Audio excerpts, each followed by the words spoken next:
Hello and welcome back to CMOS RF integrated circuits.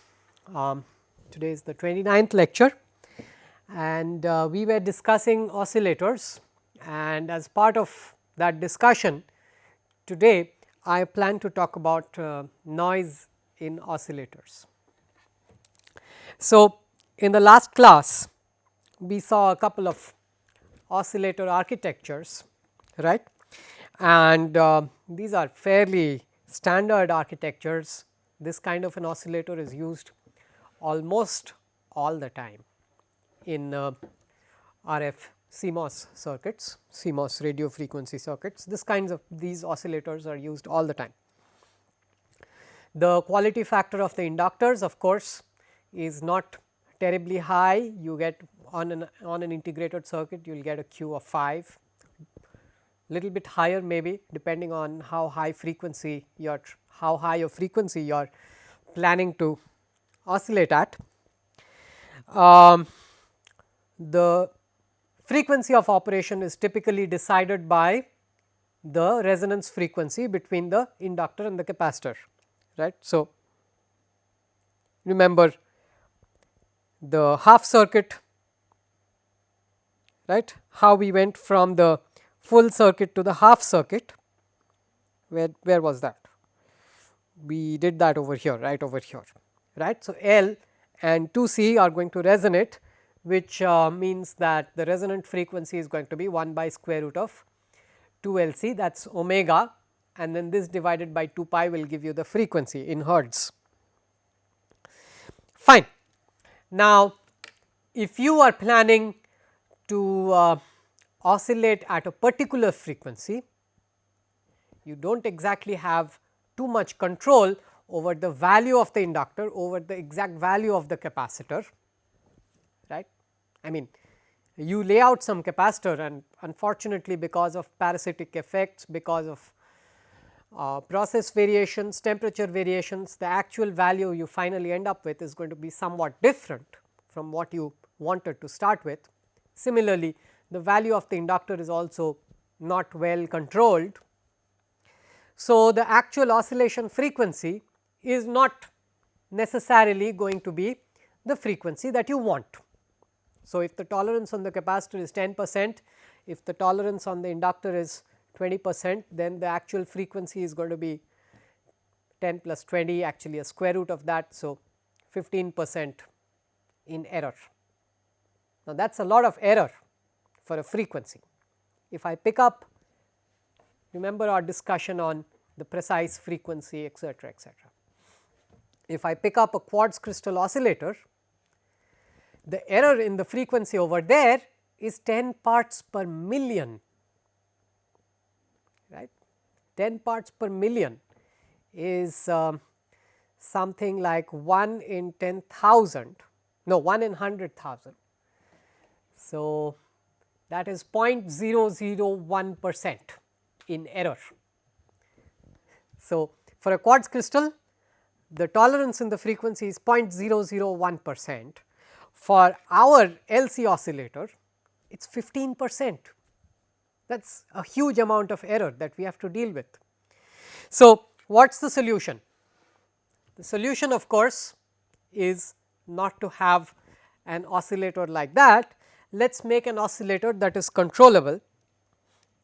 So, if somehow I can vary this capacitance value, suppose I am able to vary this capacitance value,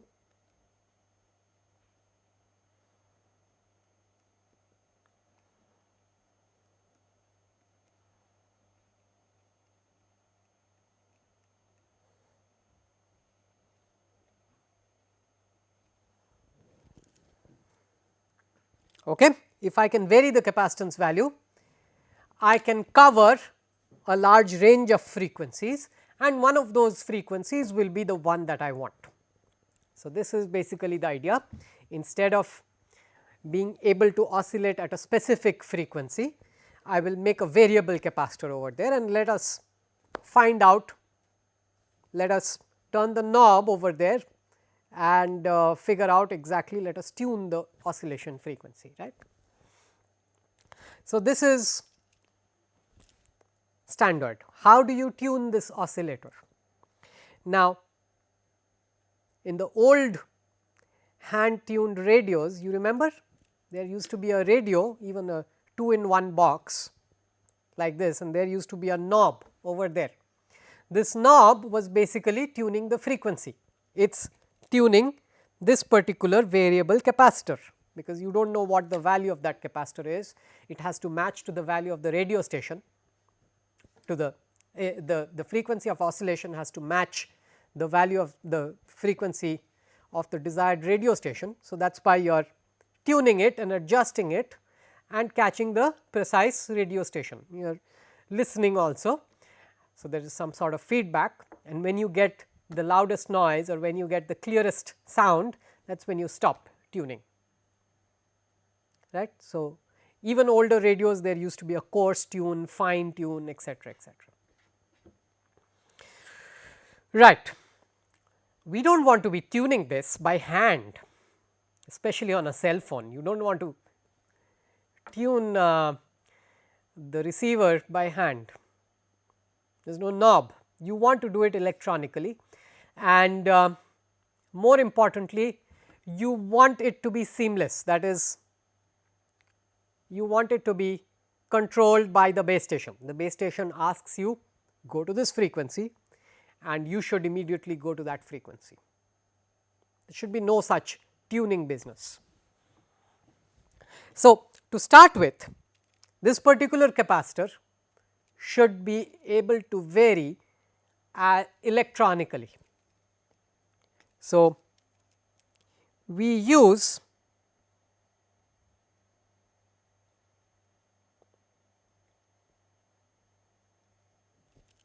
a voltage control. We want a capacitor whose value can be controlled by a voltage.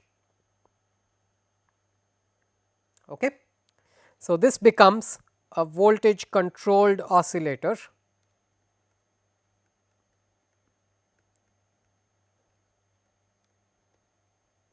The capacitance value depends on the voltage. So, as a result, the oscillation frequency depends on the voltage. All right. How do you make a capacitor whose value changes as a function of a voltage? Well, one of the easiest ways to do this is to actually use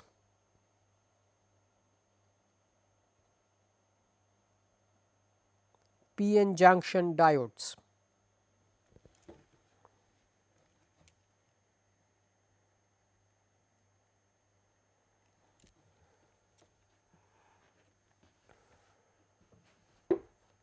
What is a diode got to do with a capacitor? Well, the symbol is actually like this. We call it a varactor, but it is basically a p-n junction. So, let us understand this first. First, we understand that at DC, the voltage at these two nodes is VDD. What that also means is that even if these two voltages are varying, the average value of the average voltage at these two nodes is VDD.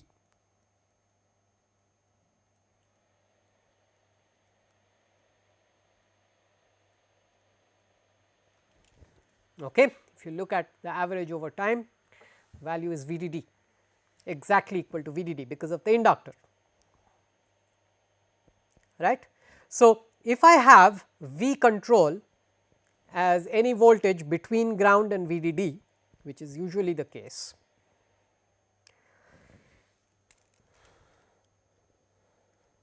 so V control is a voltage between ground and VDD. What does it mean for this diode? Is it forward biased or reverse biased?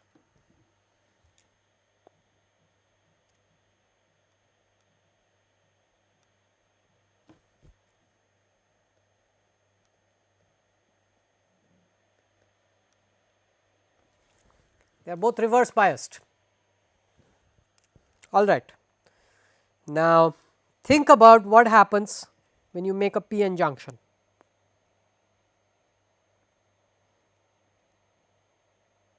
whenever you make a p-n junction, even before you apply a reverse bias voltage, let us say the voltage you have applied across this is 0 volts. Even at that situation, what is going to happen is that some holes from the p side are going to recombine with some electrons from the n side. Rather, some free electrons from the n side are going to diffuse across the junction and are going to fall into the holes that are there on the p side. Okay? And this happens along the junction, and what you are going to find is that along the junction there is some region where there are no free carriers. This is called the depletion region.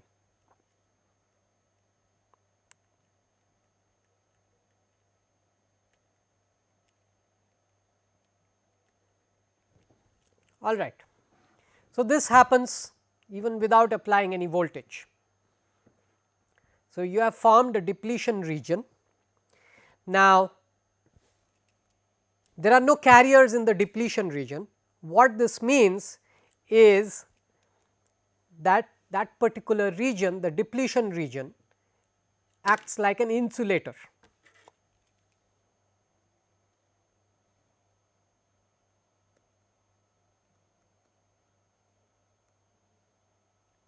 Right?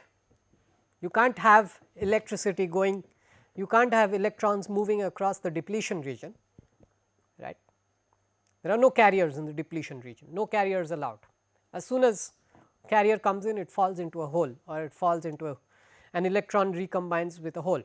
So, no carriers in the depletion region. This means that current can't flow through the depletion region. So, the depletion region is like an insulator. So, what we have over here are two regions that are full of conductors. These are all full of conductors, free conductors approximately, which are separated, these two regions are separated by a depletion region, which is like an insulator. So, whenever you have two plates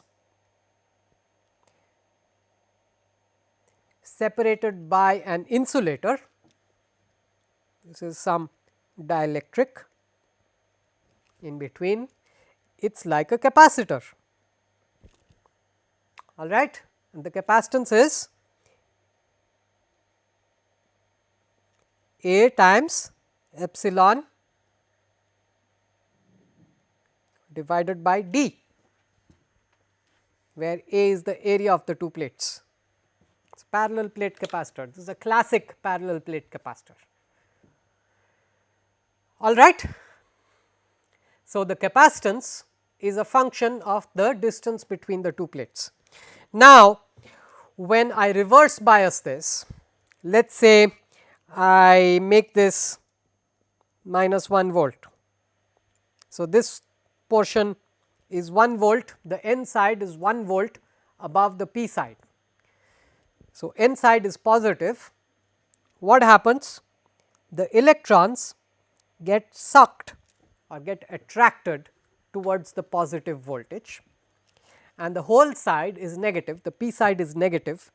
The holes, which are positive charges, get attracted towards the negative voltage. So, effectively what happens is that the depletion width increases. So, the more you reverse bias it, the more is the depletion width, right. So, if you reverse bias it more, D increases. If D increases, the capacitance decreases. Agreed? So, there you are. We have got a capacitor that is a function of a voltage. So, the capacitance is a function of how much you have reverse biased that particular junction. So, here we have 2 and both of them are identical. So, if I increase V control, if V control goes up, then the reverse bias decreases. If the reverse bias decreases, the value of the capacitance is going to increase. If the value of the capacitance increases,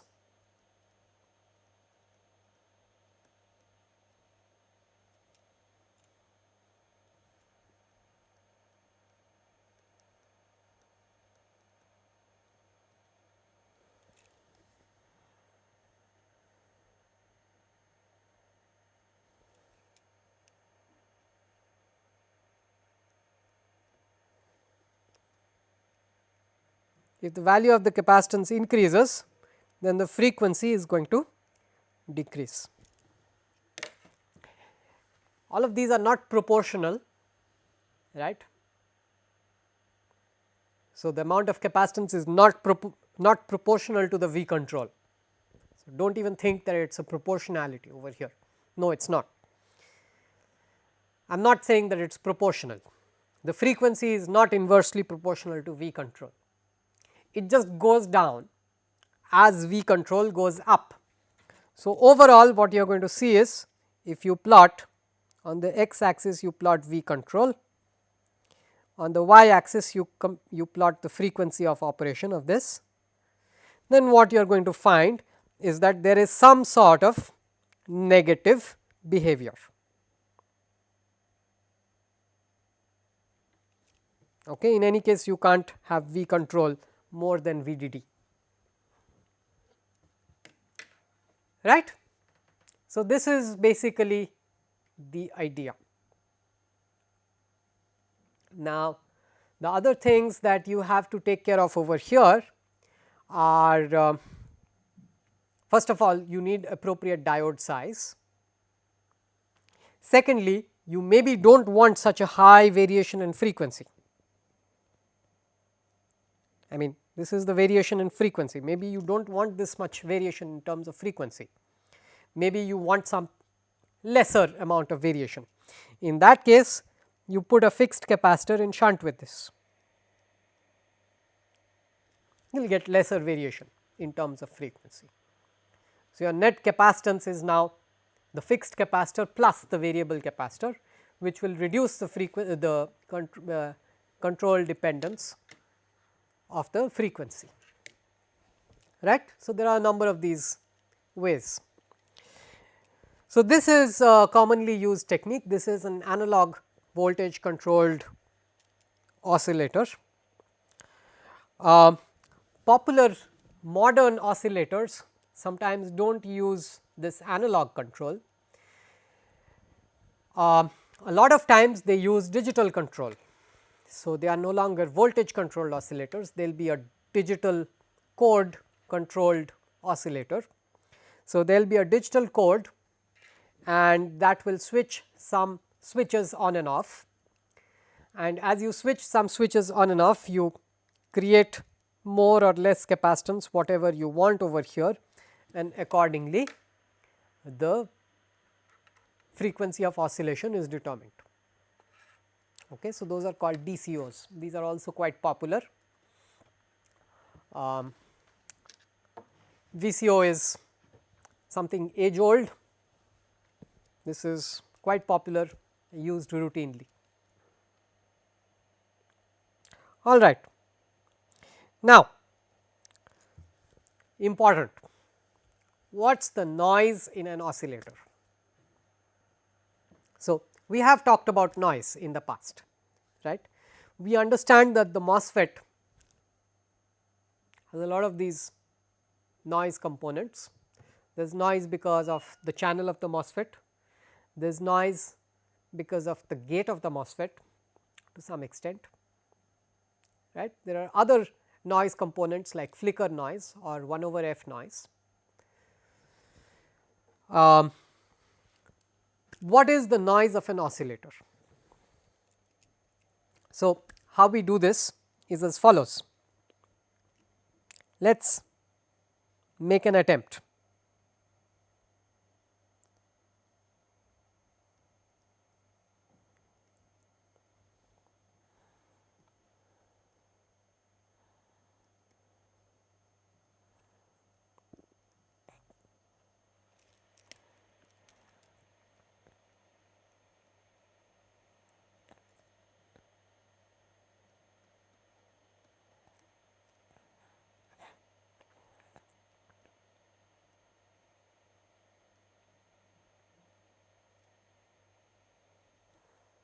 So, this is my standard oscillator, all right. And let us say that both of these MOSFETs under quiescent operation, they have a certain amount of GM. Let us use the extremely basic small signal model of the MOSFET. It's got there is GM and there is RDS, right. However, that is not really correct, right. There is CGD. Now, CGD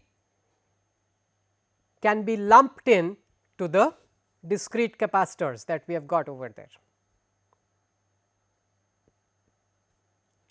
So, CGD is really between these two terminals,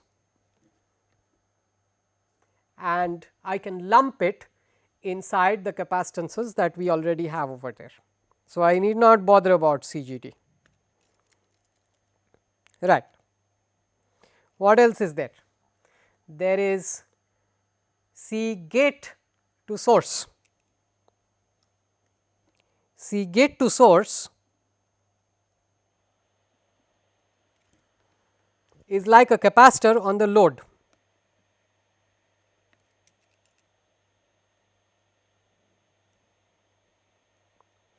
And if you recall the small signal half circuit model of this, then that also this particular node is actually signal ground, if you recall the small signal half circuit model of this, and there is a capacitor between the output node and signal ground. So, it is actually coming in shunt with C. So, I do not need to worry about CGS either. What else is there? There is C source to bulk, that is irrelevant because source is at signal ground, bulk is also at signal ground. There is C drain to body. Drain to body capacitance once again looks exactly like the load C.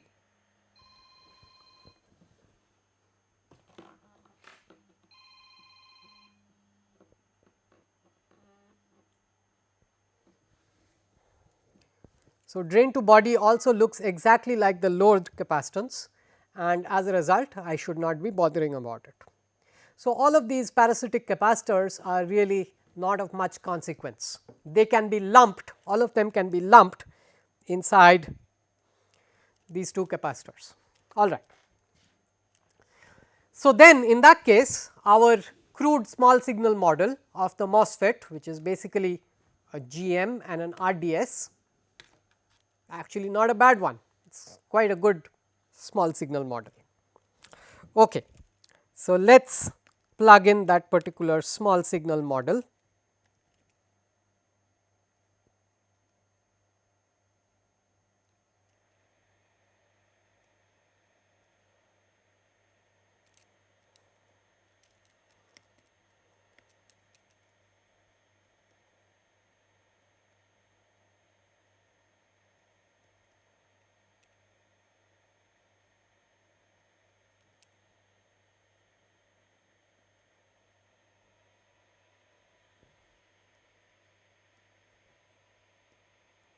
Right. Also, you have to recall that the inductor is not a pure inductor, it is something like an inductor in shunt with a resistor. So, I am going to put all of that right over here. all right, and let us call this, instead of calling it R parallel RDS, I am going to call it R prime. I think that is what I did in the previous class as well. Okay. Now, the important part now is the noise source. So, I have got a noise source because of the channel. There is an additional amount of noise current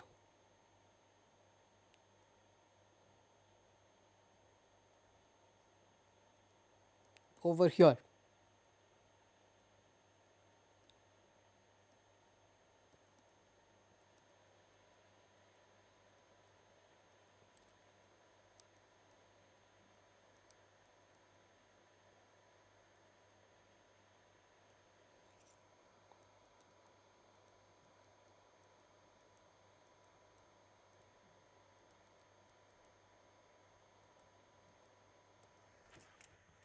What is going to happen to this particular noise current?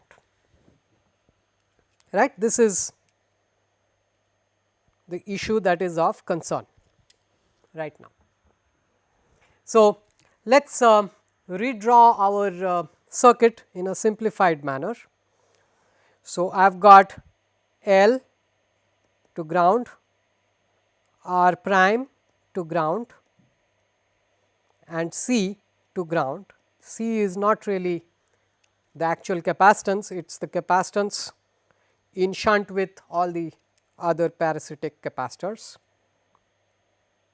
I have got another C, another R and another L. All of these are to ground.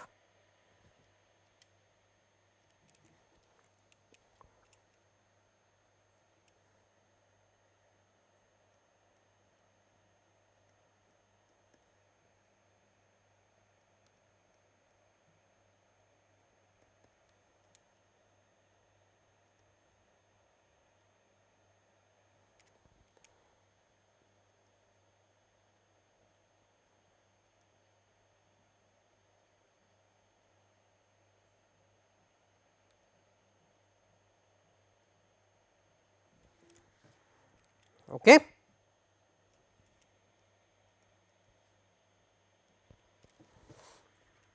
And I have got this noise current source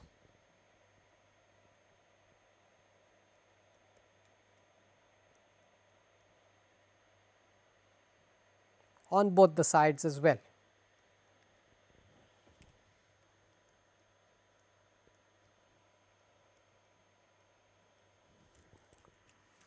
All right. So, this is my complete small signal model, and the way we deal with noise is that we take one source at a time and we add the effect of both together at the output. So, let us talk about what happens to V plus, and we are going to select one noise source at a time. So, let us first pick this particular noise source, call this noise source number 1 and let us call this noise source number 2.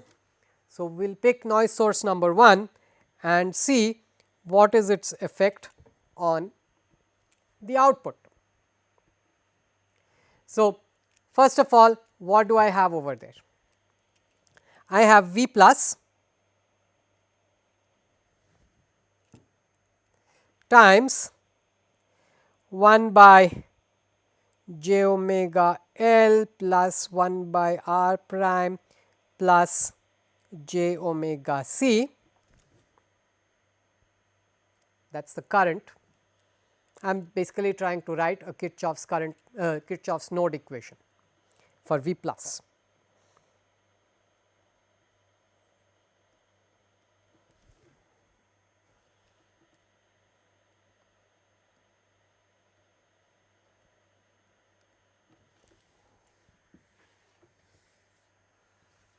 Okay.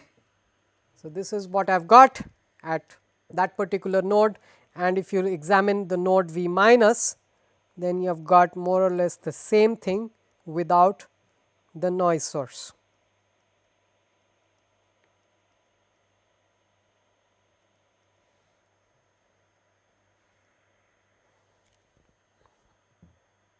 Okay. No, I am not yet taking noise source number 2 into account. We are going to use superposition later on. We will deal with noise source 1, then we will deal with noise source 2. That is the way you talk about noise, right. Great. So, we are interested in finding out V plus, right. You have got two equations, you have got two unknowns, you should be able to find out what is V plus and what is V minus.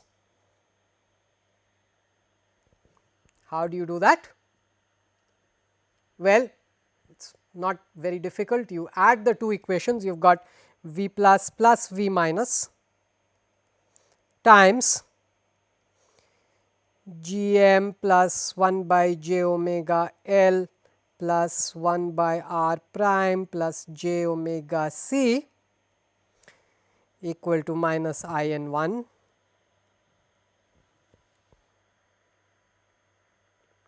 Okay. And next what you can do is you can subtract the two equations one from the other, and you are going to get V plus minus V minus times minus G m plus 1 by j omega L plus 1 by r prime plus j omega c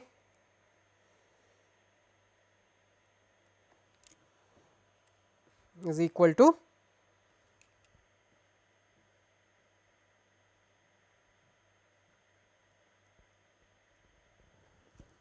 okay. And you can transfer one of these terms in common to the other side, to the right hand side. So, instead you are going to get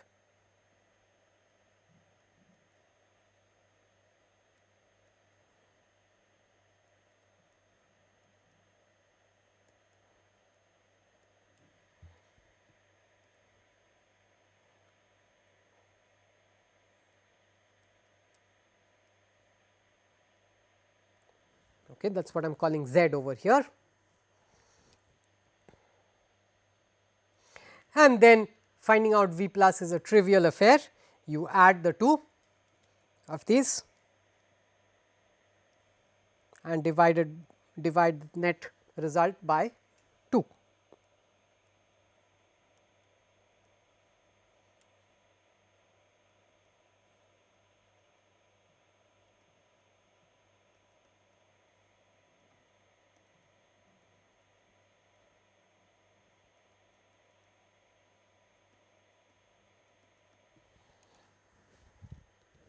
Right. So, this is your V plus. What about V minus?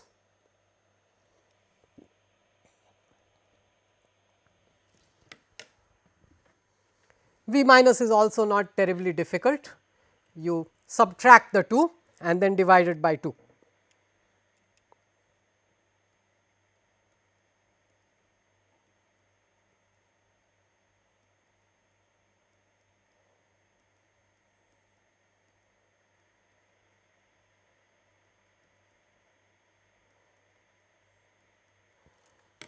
So, this is because of noise source number 1.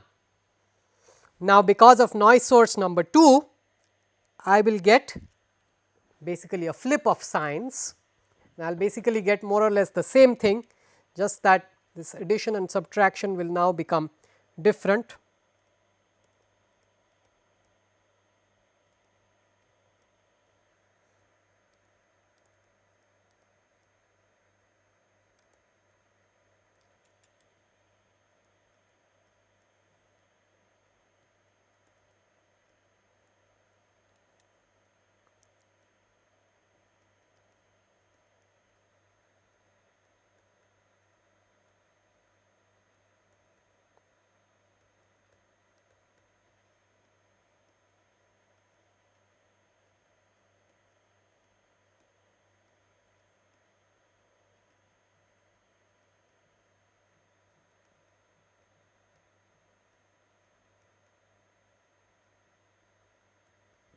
all right. So, this is what I am going to get because of noise source number 2.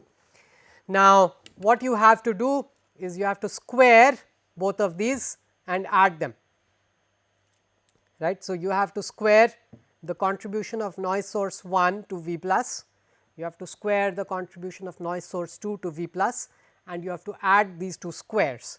That will give you the mean squared noise voltage at V plus, similarly for V minus. So, let us do a squaring operation and adding operation just for to see for ourselves what is going on here.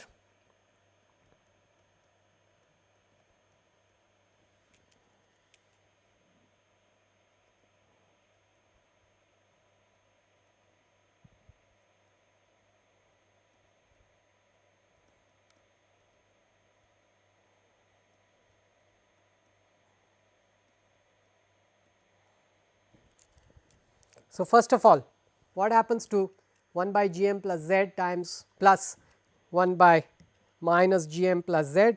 So, this works out to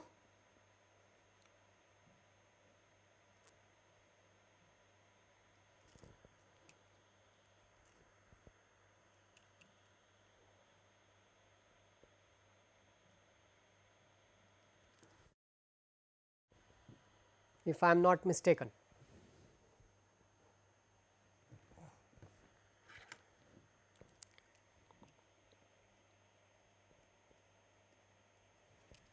So, the 2's cancel out and this is what you end up with.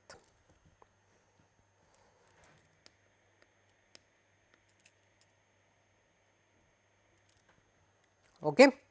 And on the other side you get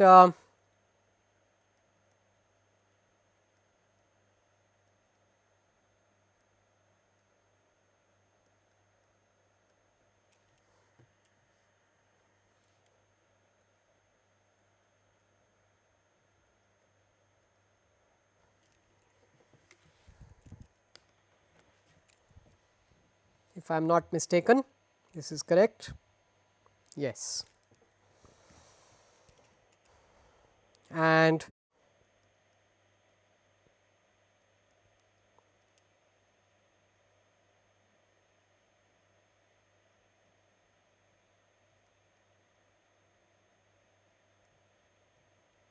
this is what you end up with.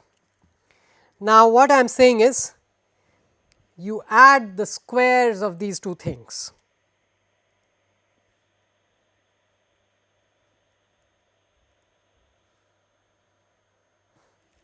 Right, and I n 1 squared is now going to be a mean squared noise voltage.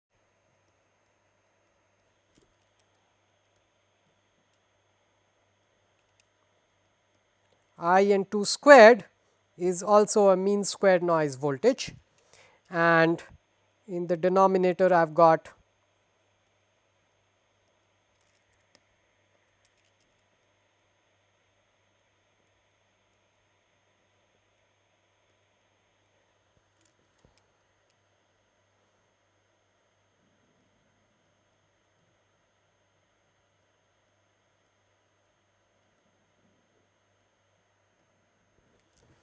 all right. Now, I n 1 and I n 2 are I n 1 squared and I n 2 squared are basically both going to be more or less equal, because they are coming from noise voltages coming from noise currents of two different identical devices, they are matched devices. So, the amounts of noise contribution from these two devices are going to be more or less the same. The value of this is 8 by 3 k T g m delta f if it is in strong inversion and saturation. Okay. So, that whole factor comes out, and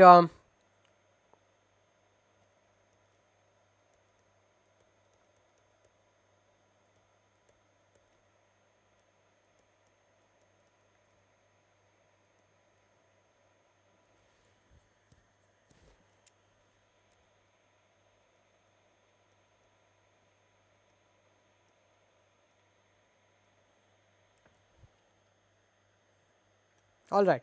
Now, the mistake that you have not pointed out, it is not really a mistake, it is just that there is some dimensional problem over here. I have G m and Z, but I should not really have called it Z, I should have called it Y.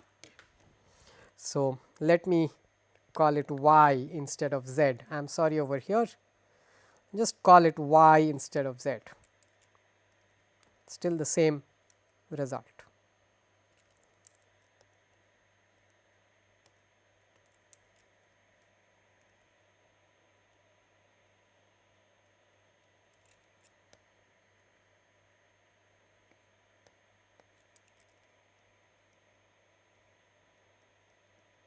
Should have pointed this out earlier.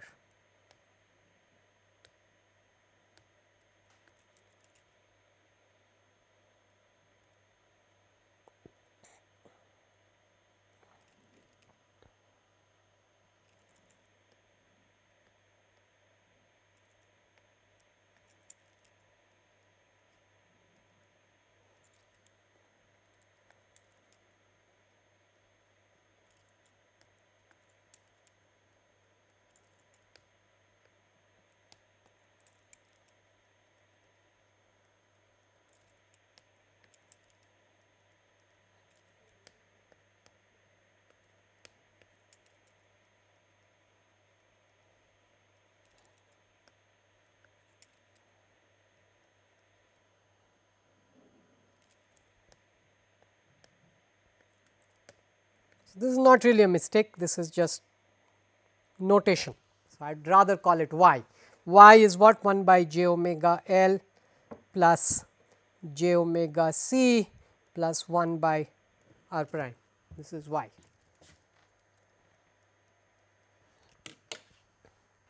All right. So, this is what I have got over here. Now, important, the noise is a function of frequency. Surprise, surprise. I mean, it does not come to me as a big surprise, but so Y has got to be replaced by what you have over here, and that makes the noise a function of frequency. All right. Next thing to observe, what happens at the resonant frequency?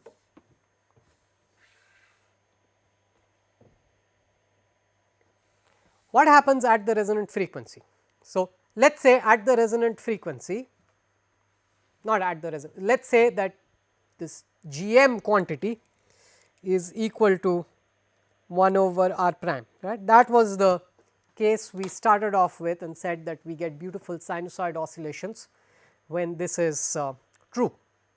When G m is equal to 1 by r prime, then the poles are precisely on the j omega axis, which means that I am going to get a beautiful sinusoid oscillation.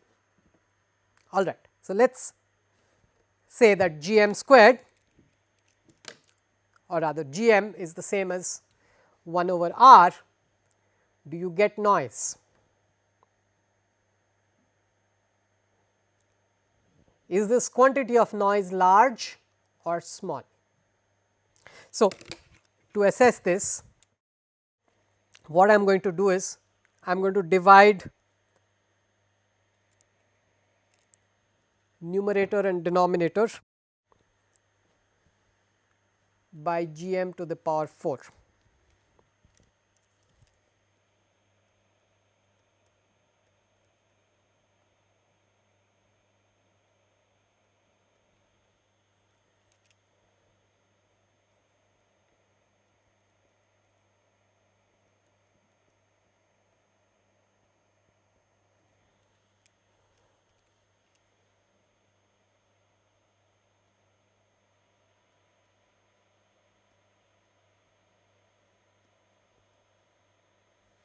Okay, I have put modulos over there because really that is what it means. I mean, it is a complex number, you are squaring it. We should really be talking about the modulos over there.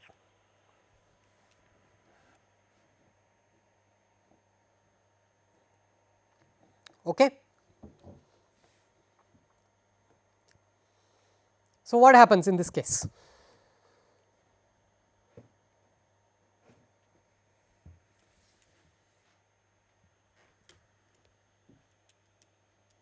So,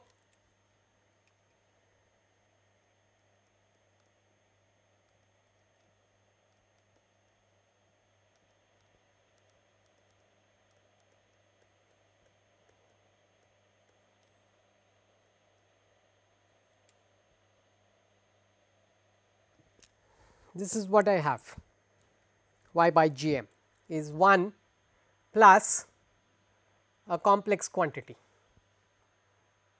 right. Now, at resonance this imaginary quantity is going to be equal to 0 at resonance.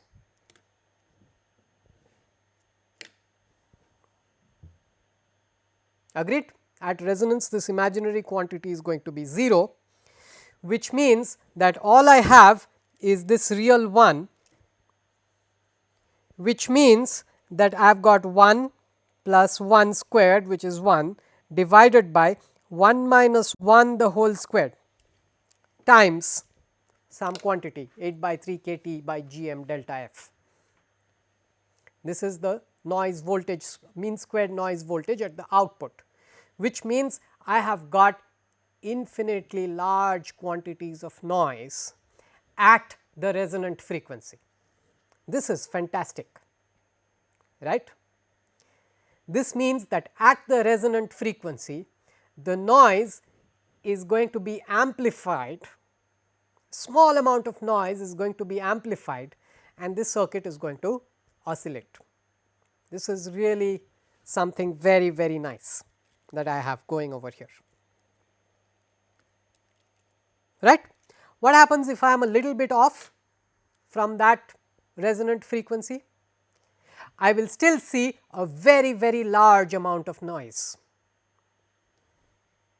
right. I will still see a very large amount of quantity of noise.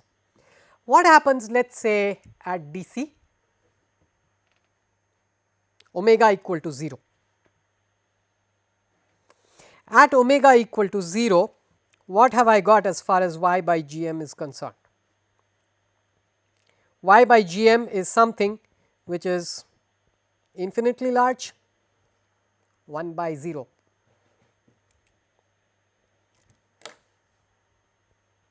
Omega is 0. So, y by g m is something which is imaginary, but infinitely large. Agreed? So, I have got a quantity over here which is infinitely large squared. So, I have got infinity squared, square of that. So, I have got infinity to the power 4 in the denominator. I have got infinity squared in the numerator, which means that I have got effectively infinity squared in the denominator, and which means that the noise at DC is 0. There is no noise at DC. So, there is no noise at DC, there is huge quantity of noise at the desired frequency of oscillation. What about at let us say infinitely large frequencies? At infinitely large frequency, omega tends to infinity, this quantity goes to infinity, right. So, again y by g m is j infinity, y by g m is j infinity, means again I have got infinity squared divided by infinity to the power 4, which means that I have got no noise at infinitely large frequencies. So, all this is wonderful. What this means is, if you plot as a function of frequency the amount of output noise that you are seeing, you will see that at DC there is nothing, at large frequencies there is nothing, and the amount of noise is infinitely large at the desired frequency of oscillation.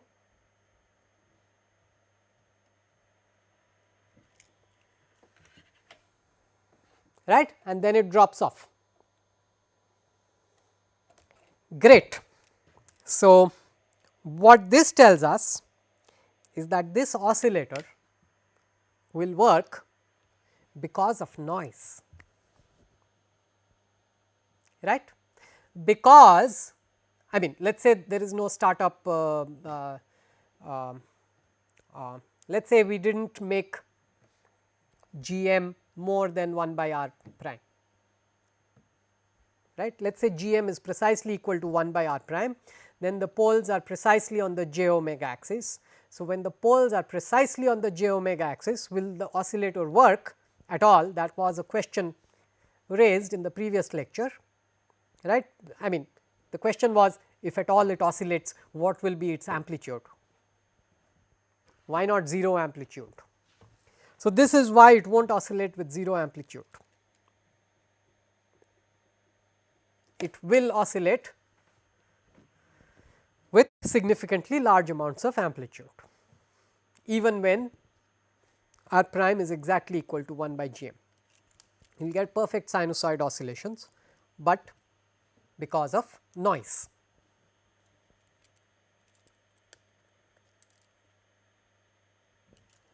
All right. Now, unfortunately, what this means for us is that the output of the oscillator will look like this.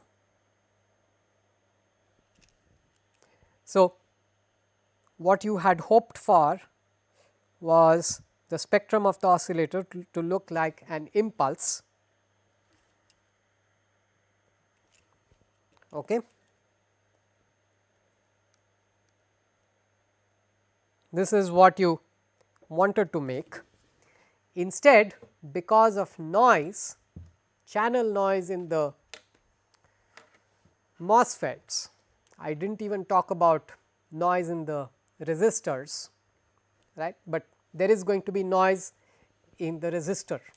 There is no real resistor over there, it is a resistor because of the losses in the inductor, but that will create noise. Losses in the inductor means that you have got noise over there. Anything which is lossy will have noise, right. So, this is what we have got. We have got a system which will show a response like this.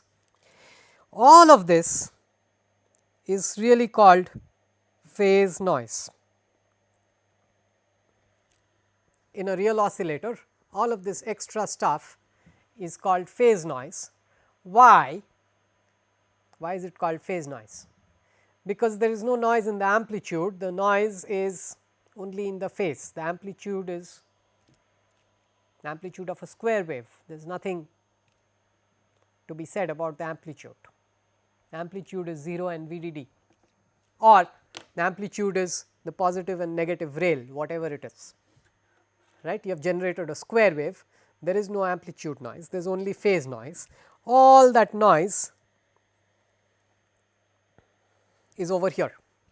All of this entire skirt is basically phase noise. So, this is a way of figuring out the phase noise in an oscillator analytically. What we just did in this lecture so far is a method of figuring out the phase noise in an oscillator analytically. Unfortunately, this method is not correct. So, here I am delivering a lecture, and at the end of the lecture I am telling you that all that I talked about in the lecture is not correct. This is ridiculous, right. The fact of the matter is that this issue of analyzing phase noise has been dealt with in several research papers, right. There are several techniques talking about how to compute the phase noise in an oscillator. Unfortunately, they all have some deficiency or the other. Now, you are going to ask, where is the deficiency in this technique? The deficiency in this technique is in the fact that we did a small signal analysis. The very fact that we did a small signal analysis is wrong because of two reasons. Reason number one, if the poles are on the j omega axis, then the system is marginally stable. You can't possibly be doing a small signal analysis with j omega, Laplace transforms and so on. That is number 1. If the poles are outside the j omega axis on the right half plane, then you have got large signal oscillations. Why are you even doing a small signal analysis? So, these are the reasons why this analysis is not correct. However, it does give an engineer intuition into what needs to be done to reduce noise, for example, right. So, this is the reason why we did this analysis. For that purpose, this analysis works, mostly it works. Okay.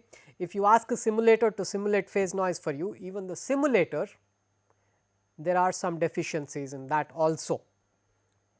So, there are a lot of issues with precise computation of phase noise. It is still a research topic. This is one way in which we can analyze phase noise. All right. So, with this I am going to close this particular lecture. In the next lecture, we will look at other different kinds of oscillators, and we are going to move on. Thank you.